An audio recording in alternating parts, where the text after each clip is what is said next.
Press the bell icon on the YouTube app and never miss another update. स्वागत है दोस्तों आपका मेरे चैनल सिविल इंजीनियरिंग क्लासेस में। बिना देरी किए हुए चलिए लेक्चर को आगे बढ़ाते हैं। हम लोग क्या पढ़ रहे थे? स्टील ट्रस का एस्टीमेट बना रहे थे। तो स्टील ट्रस के एस्टीमेट में फर्स्ट पार्ट में मैंने इस जगह पर छोड़ा था, ठीक है, आपको दिख रहा होगा। यहाँ तक हम लोग पढ़ लिए थे। अब इसके आगे बढ़ते हैं कि इसके आगे हमको क्या करना पड़ेगा, ठीक है। चलिए, तो इसके आगे हम लोग क्या करते हैं, डायग्राम एक बार और देख लेते हैं, क्योंकि डायग्राम ही इम्पॉर्टेंट है। चलिए, तो ये डायग्राम जो है हम लोगों को क्या देखने को मिल रहा है, यहाँ पर एक बेस प्लेट देखने को मिल रहा है। इसके बाद हम लोग बेस प्लेट पे बात कर रहे हैं ना, तो बेस प्लेट देखने को मिल रहा है 30-30 12 mm का। तो बेस प्लेट इस साइड एक है तो उस साइड भी एक होगा, यानी 2 हो जाएंगे अपने पास बेस प्लेट। तो नंबर ऑफ बेस प्लेट में हम लोग के पास कितने हो गए? 2 हो गए। तो ये ध्यान रखना है। तो आगे हम लोग अपने जो पर्टिकुलर आइटम लिख रहे थे वहाँ पर लिख देंगे बेस प्लेट, ठीक है। एग्जाम हॉल में क्या करेंगे, पर्टिकुलर आइटम में लिख देंगे बेस प्लेट, और कितने mm का है? 12 mm, ठीक है। उसके बाद कितने नंबर थे? 2 मैं बता चुका हूँ, दिखा भी चुका हूँ, ठीक है, डायग्राम में कहाँ पर दिख रहा है। और उसके साइज क्या थे? 30-30 12, 30 सेंटीमीटर 30 सेंटीमीटर 12 mm। तो 30 सेंटीमीटर को मीटर में बदलोगे 0.30, ठीक है। क्वांटिटी जो आ रही है वो कैसे आ रही है? इन तीनों को मल्टीप्लाई करने पर, ठीक है। आप पेपर में अगर स्टील टेबल अलाउ नहीं होता है तो आप लोग वेट लिखना जरूरी नहीं है, ठीक है, सिर्फ क्वांटिटी लिख सकते हैं। लेकिन अगर स्टील टेबल अलाउ है तो आप उसका वेट भी ढूंढ करके लिखिए। तो स्टील टेबल से उसका वेट लिखिए। जबकि हम लोग वेट निकाल सकते हैं किसी भी स्टील का, लेकिन इतना टाइम नहीं है कि हर एक चीज़ का स्टील का वेट पेपर में निकालते बैठे रहें, ठीक है, बहुत सारा है इसमें। तो इसीलिए स्टील टेबल ज़रूरी हो जाएगा वहाँ पर। और जब अलाउ नहीं करेगा तो आप निकालते ना बैठे रहिएगा, बहुत बड़ा होता है स्टील वर्क। तो आप क्या करना है, आपको सिर्फ यहीं तक क्वांटिटी तक ही निकालना है, ठीक है। और उसके बाद ये सबका मल्टीप्लाई कर दीजिए, यानी गुणा कर दीजिए, ये आंसर आ जाएगा आपका यहाँ पर 16.96 दिख रहा होगा। फिर टोटल करना है क्या, जितना पिछला आया था उसमें से अब इसको और जोड़ दीजिए, ठीक है। अब उसके बाद हम लोग क्या करेंगे, रिवेट जो लगा हुआ है, रिवेट ट्रस है ना, एंड पर्लिन जो लगा हुआ है, पर्लिन क्लीट, ये सबको मान लेंगे 5%। ऊपर वाले का कितना? 5%। आई होप आपको परसेंटेज निकालना आता होगा, फिर भी मैं आपको बता देता हूँ कैसे करेंगे, है ना, कैलसी में करके बता देता हूँ। आप वैल्यू देख लीजिए कितना आया है, 573.91। तो 573.91, ठीक है, ये चीज़ आपका है। और परसेंटेज निकालना है तो इनटू करके 5 लिख के डिवाइड बाय 100 कर सकते हैं। 2 कंडीशन है, एक तो डिवाइड बाय 100 कर सकते हैं, यानी कैसे कर सकते हैं, ब्रैकेट लगा देता हूँ, 5 डिवाइडेड बाय 100। ऐसा करने पर आपका आ रहा 28.69, और आप इसको इसमें इजीली स्पॉट कर सकते हैं। देखिए 28.69 दिख रहा। और आप दूसरा तरीका ये है परसेंटेज कैलसिस निकालने का, क्या आपने लिखा 573.91 मल्टीपल, फिर उसके बाद आप 5 लिख सकते हैं, और 5 लिखने के बाद इस पर परसेंटेज, यहाँ पर देखिए आपको एक परसेंटेज का दिख रहा होगा, ठीक है, साइन। तो आप शिफ्ट दबाकर परसेंटेज का साइन लगाएंगे, ये देखिए 28.69, ये डायरेक्ट आ सकता है, 100 लिखने की जरूरत नहीं है, ठीक है। आप ऐसा भी कर सकते हैं, ठीक है। अब देखिए बहुत लोग होते हैं जिनसे नहीं आता है, तो उनके लिए था, है ना, जिससे आता है उसको चलिए बधाई हो, आपको आता है। हाँ, आगे बढ़ते हैं। तो रिवेट ट्रस और ये 5% ले लिए। अब उसके बाद हम लोग उसमें बोल्ट वगैरह जो लगाए हैं उस बोल्ट को देख लेते हैं, ठीक है, कौन कौन सा बोल्ट कैसा कैसा लगा हुआ है। तो आपको यहाँ पर इस डायग्राम में इस पॉइंट पर रैग बोल्ट कहीं पर लिखा हुआ दिख रहा है, हाँ यही है रैग बोल्ट। तो ये जो रैग बोल्ट दिख रहा है, इसी रैग बोल्ट को हम लोग क्या करना है भाई, ये बोल्ट भी तो स्टील है और आप मार्केट में खरीदने जाएंगे तो तौल के देता है, ठीक है, फ्री के नहीं मिलेगा। तो आपको इसको भी एस्टिमेट में बनाना पड़ेगा, ठीक है। तो estimate rag bolt 40 mm dia 30 mm लंबा, ठीक है। ये चीज़, और ये कितने ठो है ये देखना ज़रूरी है। तो ये कहाँ पर दिख रहा है, ये देखिए आपको आसानी से दिख जाएगा, यहाँ पर लिखा हुआ है, एक सेकेंड मैं इसको अच्छे से घुमा दूँ। यहाँ पे लिखा हुआ है rag bolt 40 mm dia 30 centimetre long, तो ये मिल गया। दूसरी बात, यहाँ पर रेग बोल्ट कितना दिया हुआ, एक एक दो, इस साइड पे दो तो उस साइड पे दो, 4 हो जाएंगे। चलिए ठीक है, आप समझ गए। तो हमारे पास रेग बोल्ट भी हो गया है, 4 रेग बोल्ट हो गए, ठीक है, 4 रेग बोल्ट। और उसके बाद 4 नंबर को, और यहाँ पे लिखा हुआ है 5 kg पर नंबर, तो 5 kg पर नंबर का मतलब होता है एक ठो 5 किलो का, ठीक है। तो 4 ठो कितने, 20 किलो के हो गए। ये देखिए, अब इन सब का टोटल कर दीजिए। हम लोग पढ़ रहे थे सिंगल ट्रस के लिए, यानी 1 ट्रस के लिए, और जो हमारा स्टील ट्रस कितने ठो आया था, आप पहले वाले पार्ट में देखे होंगे कि 5 आया था, ठीक है। अगर नहीं देखें तो पहला पार्ट पहले देख लीजिएगा, फिर इस वीडियो में आइएगा, वरना सब मैशअप हो जाएगा। तो स्टील फॉर ट्रस 5 ट्रस के लिए 5 से मल्टीप्लाई कर दीजिए, जो 1 ट्रस के लिए आपकी स्टील वर्क आया था। तो ये स्टील वर्क यहाँ पर हम लोग क्या करते हैं, यहाँ तक जो था ये कंप्लीट हो गया, ठीक है। और कुछ चीज़ें हैं इसमें जो हम लोग जोड़ेंगे, वो देख लीजिए क्या है। Rafter at eaves of end gable wall at 4 corner partially embedded 75-58 mm angle, ठीक है। आप राफ्टर जानते होंगे, 2 राफ्टर है अपने पास, एक कॉमन है एक प्रिंसिपल है। तो हम लोग यहाँ पर एक राफ्टर के बारे में बात कर रहे हैं, ठीक है, जिसमें हमारा क्या लगा है, ईव्स लगा है, ठीक है, देख लेते हैं। तो यहाँ पर ईव्स जो है वो क्या है, यहाँ पर दे दिया है कि 75, 50, 8 जो वाला राफ्टर है। राफ्टर कहाँ पे दिखा दूँ पहले मैं आपको, फिर बात करूँगा। राफ्टर देखिए, ये साफ साफ 2 राफ्टर दिख रहे हैं, एक ये है नीचे वाला, अच्छे से दिखा दूँ, ये है, और उसके बाद एक ये ऊपर वाला है। तो हम लोग यहाँ पर जो प्रिंसिपल राफ्टर लिखा है वहाँ पर 75, 50, 8 दिया है ना, यही इसी की बात कर रहे हैं। इसी में हमारा लास्ट में यहाँ पास ऐसा लग जाता है, वो क्या लग जाता है, ईव्स। क्यों लगता है, ऊपर से जो पानी वानी गिरेगा वो इसमें से किनारे चला जाएगा, है ना, अंदर की ओर नहीं आएगा, तो वो लगता है। तो उसका यहाँ पर कोई भी विवरण यानी डिटेल नहीं दिया हुआ है एक्चुअल में, लेकिन पेपर में दे देता है, ठीक है, ये ध्यान रखिएगा आप, पेपर में दे देता है। नहीं भी देता है तो आपको जानना है कि यहाँ पर ईव्स लगता है, ठीक है। तो ये वाले में लगता है, तो इसलिए यहाँ पर हमको इसकी साइज़ दे दी गई है कि 75-58 mm एंगल वाले में लगा हुआ है, लेकिन कितना लगा है, 1.5 मीटर लॉन्ग बता रहा है, और वहाँ पे कोई भी डिटेल नहीं दिया हुआ है। इसलिए मैं कह रहा हूँ कि आप अपने से यहाँ पे अभी ये वाला याद कर लीजिए, पेपर में अगर दे देता है तो अच्छी बात है, ठीक है। और कितने हैं, चारों कॉर्नर पे हैं, कोने पे हैं, तो एक एक कोना, कितने कोने हुए, 4 कोने हुए, तो चारों 4 हो गए, और ये 1.5 मीटर की आपकी लेंथ हो गई। तो मल्टीप्लाई करने पर ये आया, और इसके बाद इस एंगल का हमारे पास यूनिट वेट कितना होता है ये, ठीक है, स्टील टेबल से आप देखकर और ये मल्टीप्लाई कर लेंगे। अब आते हैं पर्लिन पे।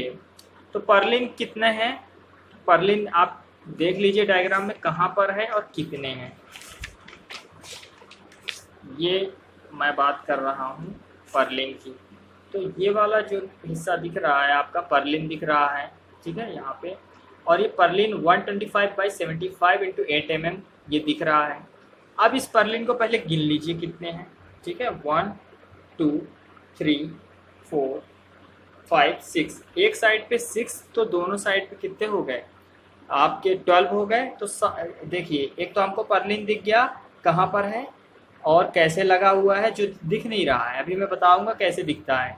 और ये 6 एक साइड पे, दोनों साइड मिला के 12 हो जाएंगे, नंबर में 12 आ गए। और ये जो साइज दिखी है ये पर्लिन के क्रॉस सेक्शन की साइज है दोस्तों, किसकी है, क्रॉस सेक्शन की, ना कि लेंथ की। और हमको यहाँ पर किसकी चाहिए, लेंथ। तो लेंथ देखें कैसे, इसका समझ में नहीं आ रहा, तो चलिए मैं पहले पुराने वाले डायग्राम में दिखा देता हूँ आपको। चलिए ये वाले डायग्राम में आप देखिए, ये वाला स्पान हो गया 12 मीटर जो भी था, और ये वाला आपकी लेंथ हो गई 21 मीटर, ठीक है। यही था हमारा प्लान फिगर। एक बार और दिखा देता हूँ, ठीक है, ध्यान रखिएगा। ये क्वेश्चन में बोला था, क्या बोला था यहाँ पे 12 मीटर, फिर स्पेसिंग, फिर 21 मीटर। ठीक है, तो ये 12 मीटर स्पान और 21 मीटर का क्या है आपका ये लेंथ।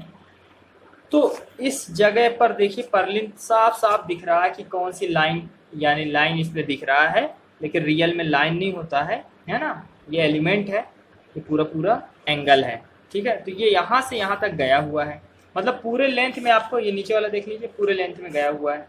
ठीक है, ये पर्लिन है। ठीक है, उस साइड भी ऐसे पर्लिन लगा हुआ है। इसी पर्लिन की हम बात कर रहे हैं, तो इस पर्लिन की बात कर रहे हैं तो ठीक है आप, तो पर्लिन जो है वो क्या है और कितना है। ठीक है, 12 ठो हैं। अब सुनिए, पर्लिन या कोई भी चीज़ हम लगाते हैं तो थोड़ा थोड़ा सा बाहर निकाल देते हैं, क्योंकि बांधने वाधने में सुविधा रहती है ना, तो बाहर निकालते हैं, उसी को यहाँ पर बोला जाएगा बियरिंग। तो कितना दे रहे हैं बियरिंग हम, 15 सेंटीमीटर का दोनों तरफ दे रहे हैं। ठीक है, तो 15 सेंटीमीटर, 15 प्लस 15 30, तो 21 मीटर में 30 को जोड़ दो तो टोटल लेंथ होगी 21.30 और 12 नंबर। अब इसका मल्टीप्लाई करने पर ये और उसकी यूनिट वेट स्टील से, टेबल से नहीं है, पेपर में अलाउड नहीं है, तो आप यहीं तक बस करिएगा क्वांटिटी तक। ठीक है, फिर ये आ जाएगा। अब आते हैं विंड टाइज जो है कि लिखा है 32/6 mm FB। अब ये कहाँ आपको देखने को मिलेगा डायग्राम में, चलिए दिखा देता हूँ आपको मैं डायग्राम, ये रहा। देखिए यहाँ पे लिखा है साफ साफ विंड टाइज 32/6 FB। तो आपको विंड टाइज भी दिख गया, टिक करके बता दिया कहाँ पास है विंड टाइज, है ना। चलिए, तो ये है विंड टाइज। तो विंड टाइज कितने हैं, एक इधर एक उधर, 2 हो जाएंगे, टिक करके बता दिया उसने। लेंथ कितनी हो गई है देखिए, वही सेम रहेगी, ऐसे क्रॉस सेक्शन क्रॉस करती हुई जा रही है, और मल्टीप्लाई करने पर ये वैल्यू स्टील टेबल से इसका यूनिट वेट, और सब कुछ जोड़ने पर टोटल अभी तक जितना स्टील वर्क किए हैं वो ये आ जाएगा। तो हम लोगों का स्टील वर्क क्या होता है यहाँ पर कंप्लीट होता है। अब इसके बाद हम लोग पढ़ेंगे क्या चीज़, पेंटिंग वर्क। आई होप यहाँ तक आपको अच्छे समझ में आया होगा, है ना। आपके पास बुक होगी, आपको और आसानी होगी, नहीं होगी तो मैं यहाँ पूरा चीज़ साफ साफ दिखा दिया हूँ, आप इसको नोट कर लीजिएगा कॉपी पे। ठीक है, तो इसके बाद हम लोग क्या करेंगे, पेंटिंग करेंगे। तो पेंटिंग करते कैसे हैं, पेंटिंग जो हम लोग प्राइमर कर देते हैं उसके ऊपर फिर पेंटिंग करते हैं। ठीक है, यानी पेंट इस्तेमाल करते हैं। तो स्टील का है, तो प्राइमर 1 कोट किए, उसके बाद हम लोग उस पर क्या करेंगे, जो पेंटिंग करेंगे वो 2 कोट पेंटिंग कर देंगे। ठीक है, तो यही चीज़ यहाँ पर लिखा हुआ है, और आपको भी लिखना है पेपर में कि painting 2 coat over 1 coat of priming in steel work. ठीक है, आगे ये है कि हम लोग कितने ट्रस सॉल्व किए हैं, 5 ट्रस यानी आने चाहिए। तो एक ट्रस के लिए अगर हम लोग पूरा चीज़ निकाल लें, बाद में 5 ट्रस से मल्टीप्लाई कर देंगे, हमारा जो रेट है और क्वांटिटी से आ जाएगा। ठीक है, तो जो सेक्शन और डायमेंशन हमने इससे पहले सॉल्व किया था वो सारे सेम रहेंगे। क्वांटिटी में जितने स्टील वर्क में हमने जिसके सेक्शन के डायमेंशन लिए थे, विमांकन लिए थे, वो सारे सेम रहेंगे, कुछ भी नहीं बदलेगा। ठीक है, बदलेगा क्या, अब बदलेगा ये कि हम पेंटिंग कैसे करते हैं, मैं यही पूछा शुरू में आपसे। तो पेंटिंग हम लोग, जैसे ये आपका कोई एलिमेंट है मान लेते हैं, ठीक है, तो इस पे आप पेंटिंग करोगे ऐसे ऐसे ऐसे ऐसे पूरे सरफेस पे, ऐसे ऐसे ऐसे, और इसके यहाँ पे, है ना। तो ये जो पेंटिंग आप कर रहे हो ये आप किस में कर रहे हो, इसके बाहरी माप पे, यानी परिमाप पे।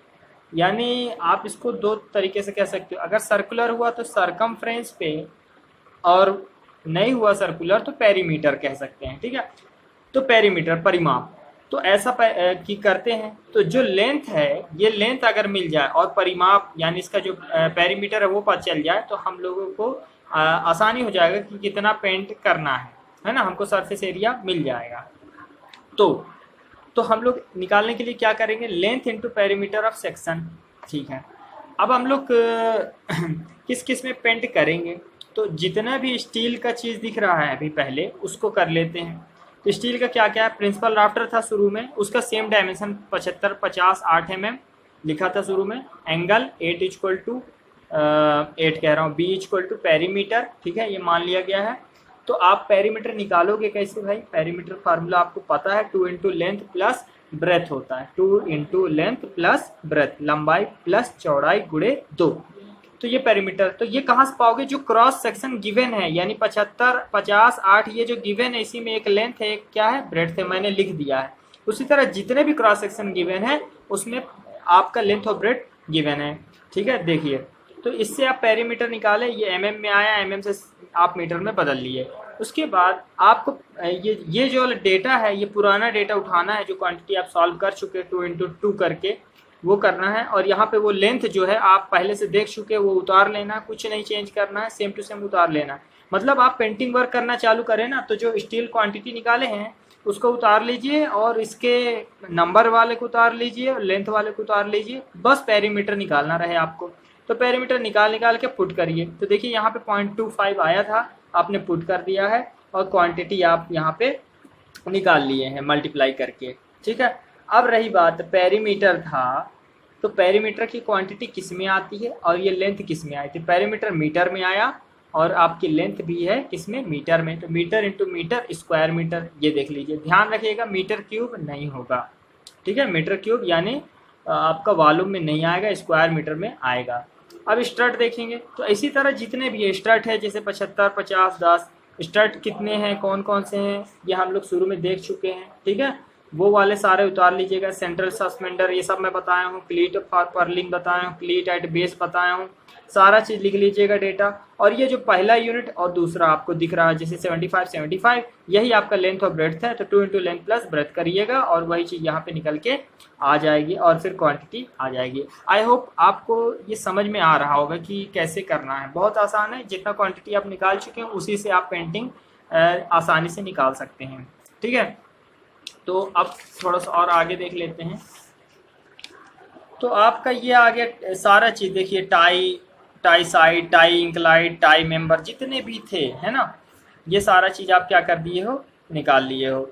और इसमें लेंथ ब्रेथ करके आप यहाँ पर जो थर्ड नंबर है उसमें रख लिए हो, है ना, और क्वांटिटी निकाल लिए। उसी तरह गैजेट प्लेट में भी निकाल लिए हो, उसी तरह बेस प्लेट में निकाल लिए। उसी तरह पेंटिंग 5 के लिए आप कैसे कर लोगे बताओ? है ना, ईजी है 5 के लिए करना। कैसे है? पहले 1 के लिए जो आया था उस वैल्यू को 5 से गुणा कर दीजिए, तो 5 के लिए आ जाएगा। अब लास्ट में हम लोग पर्लिन और विंड टाइज भी किए थे उसमें, तो उसी को इसमें भी आप पेंटिंग कर लीजिएगा, इस वाले में भी, ठीक है।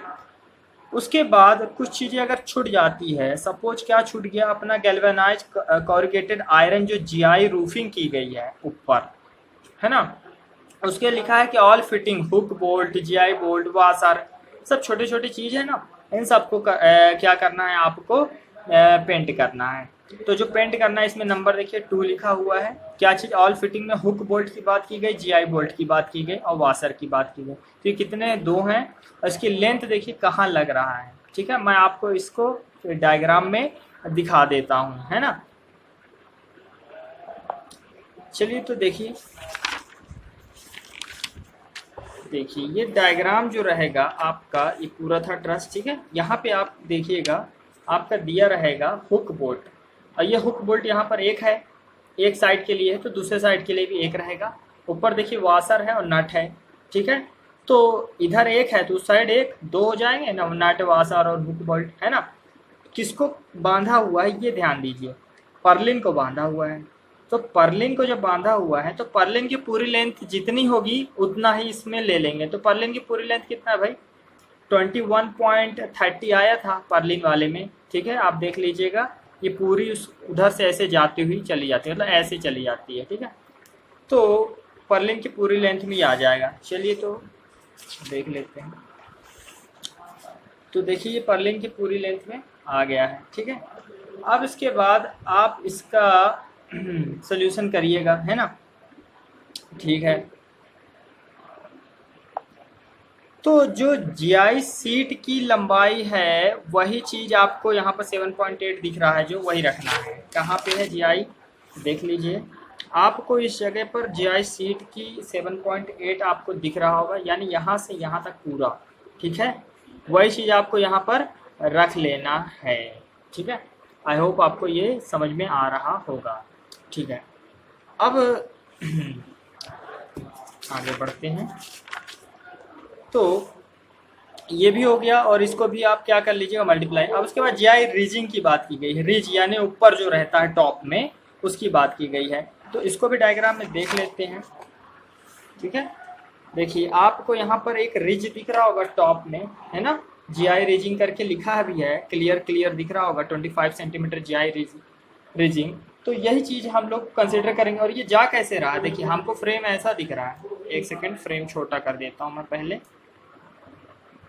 हाँ, आपको फ्रेम कैसा दिख रहा है, ऐसा दिख रहा है। और ये कैसा जा रहा है, ये चीज़ ये उस साइड मतलब ऐसे जा रहा है ना, पूरी लेंथ में। तो 21.30 वाली लेंथ में जा रहा है जीआई रीजिंग। तो यही चीज़, तो देखिए जीआई रीजिंग एक हो गया, 21.30 तक गया है। और वो पतला सा है, ठीक है, 25 सेंटीमीटर जो भी दिखा रहा है उसमें। तो उसको ठीक है, उसको ध्यान नहीं देंगे, उसको एक सेकंड फिर से दिखा दे रहा हूँ मैं। ये जो इसके 25 सेंटीमीटर दिख रहा है आपको, है ना, इसमें जो थिकनेस है वो तो पता नहीं है ना। इसकी लेंथ में दिखा दिया कि ये करने पे 25 हो रहा है। ठीक है, हाँ, तो हम लोग को बाकी कुछ नहीं लेना, क्या ले लेना है, बस 21.30 ले लेना है। तो यहाँ पे अपना होता है ये जो पूरा स्टील वर्क रहा, ये क्या हो गया, कंप्लीट हो गया। ठीक है, आई होप आपको समझ में आ गया होगा, अच्छे से समझ में आ गया होगा, है ना। कहीं पे दिक्कत जा रही होगी तो कमेंट में ज़रूर बताइएगा कहाँ पे दिक्कत गई है, उसको मैं दोबारा बता दूंगा आपको मैं, है ना। कोई टेंशन लेने की बात नहीं है, कोई भी चीज़ कहीं पर भी, है ना, छोटा भी चीज़ होगा वो मैं सब बता दूंगा। ठीक है, अब इसका अगर आपको एब्स्ट्रैक्ट भी बोल देता है पेपर में, भैया इसका पैसा भी निकालो, कॉस्ट कितना लग रहा है ये भी निकालो, है ना। तो एब्स्ट्रैक्ट ऑफ एस्टिमेट कॉस्ट कहते हैं, एस्टिमेटेड कॉस्ट कहते हैं। तो उसका जो एब्स्ट्रैक्ट निकलेगा वो देखिए कैसे कर लेना, कुछ ऐसा, है ना, ऐसा देख लीजिए। तो इसमें करना क्या, पर्टिकुलर आइटम जो आपका स्टील वर्क हो गया, पेंटिंग वर्क हो गया, गैल्वेनाइज्ड कोरुगेटेड आयरन हो गया और जीआई रीजिंग, ये 4 पॉइंट थे आपके, है ना। अब क्वांटिटी जो हुई है क्वांटिटी सबकी लिख लेना है। उसके बाद उसकी जो यूनिट है, किस किस में यूनिट आई थी ये देख लेना है भाई, metre cube, square metre cube, running metre किस में है, रीजिंग रनिंग मीटर में रहता है। रनिंग मीटर मतलब लेंथ में रहेगा ना, लंबाई में मीटर में बस आ जाएगा। अब रही बात रेट की, तो रेट कोई फिक्स नहीं है, ये जैसे बुक के हिसाब से यहाँ पर जैसे 700 लिख दिया है, आप पेपर में बैठे हैं आपको थोड़ी याद रहेगा कि 700 है। तो आप अपने हिसाब से पेपर में लिख सकते हैं, भैया इस समय क्या मार्केट रेट चल रहा होगा, आसपास लिख दीजिएगा, कोई दिक्कत नहीं जाएगी। उसमें कोई माइनस मार्किंग नहीं है कि कट जाएगा आपका, है ना। आपको बस ऐसे दिखाना जरूरी है, सारा चीज़ का रेट ऐसे दिखा दीजिएगा। उसके बाद पर लगा है मतलब कितने के हिसाब से लिया जा रहा है ना, क्यूबिक मीटर के हिसाब से, स्क्वायर मीटर, रनिंग मीटर के हिसाब से ये लिया जा रहा है। और उसके बाद उसका अमाउंट आया है, इससे मल्टीप्लाई करने पर, सबको मल्टीप्लाई करके अमाउंट लिया है, ये टोटल कर दिए हैं। फिर 3% कंटिजेंसी जोड़े हैं, जो फुटकर कुछ भी इधर उधर लग गया होगा भैया, आना जाना इधर उधर कुछ ना कुछ तो लग गया होगा। और उसके बाद उसमें वर्क चार्ज 2% जोड़ लिए हैं। तो इस जो टोटल आया उसका 3% और 2% लेकर टोटल ग्रैंड टोटल कर लीजिएगा। ये यहाँ पर हो जाता है कंप्लीट आपका क्या चीज़, ट्रस का एस्टिमेट। तो ये आज हम लोग क्या कंप्लीट कर लिए हैं, स्टील ट्रस पूरा कंप्लीट कर लिए हैं। ठीक है, नेक्स्ट वीडियो में आपको जो वुडन ट्रस है उसके बारे में, यानी किंग पोस्ट ट्रस जिसको कहते हैं, उसके बारे में भी मैं बता दूंगा पूरे डिटेल में, टेंशन नहीं लीजिएगा, है ना। आप इसको अच्छे से पढ़िए, है ना, वीडियो को बार बार देखिए। अगर कहीं पे डाउट हो रहा हो तो कमेंट कीजिए, है ना। अगर आपको अच्छा लग रहा है वीडियो मेरा तो लाइक करिए, है ना। और सभी दोस्तों को शेयर करिए, शेयर जरूर करिए। क्या होगा, जिससे सभी को ये मौका मिलेगा, कहीं नहीं पढ़ पाए तो अच्छे से पढ़ पाएंगे, है ना। अभी एग्ज़ाम भी होने वाले हैं आपके। और अपने जूनियर को भी ज़रूर सजेस्ट कीजिएगा, क्योंकि जब नेक्स्ट ईयर वो आएंगे तो उनको भी यही प्रॉब्लम जाएगी पढ़ने की, है ना, सारा चीज़। ठीक है, तो वो भी यहाँ से आकर वो क्या करेंगे देख लेंगे, तो उनको भी आसानी रहेगी। ठीक है, आपको कोई ऑफलाइन कोचिंग करने की जरूरत नहीं पड़ेगी अगर इसको आप अच्छे से पढ़ लिए हैं तो। ठीक है, थैंक यू दोस्तों।